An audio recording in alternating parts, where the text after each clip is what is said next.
Hi. And let's go out from here, please. Да, пошлите.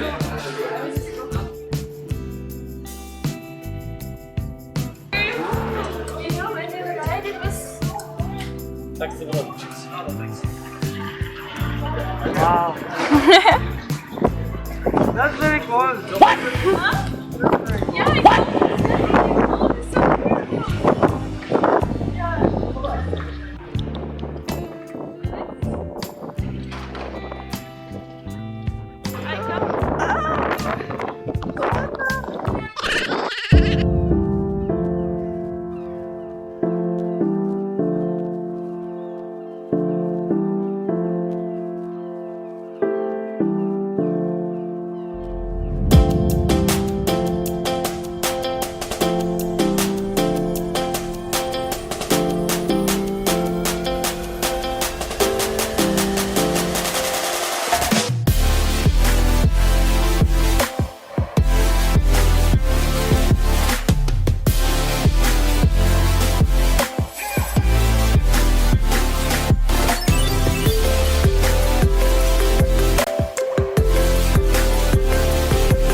Просто это так мило.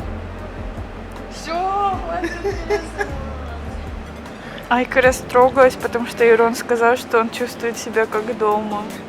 Ты такая красивая. Прям. Ой, у меня нос красный. Тебе это идет. Теперь потек просто.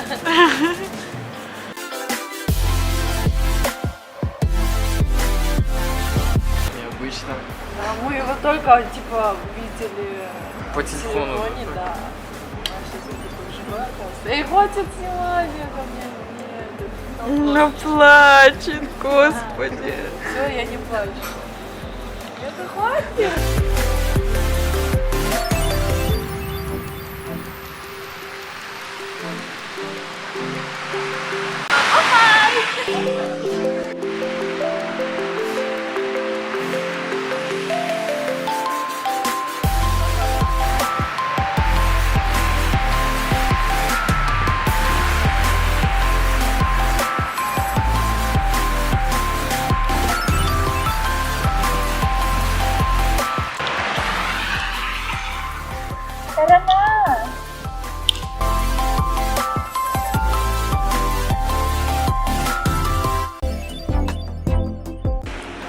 Welcome to Bishkek.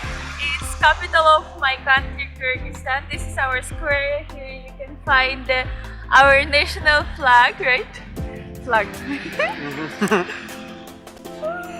And usually it's more beautiful at night time. So since Aaron arrived early morning, we're gonna continue our tour in the evening.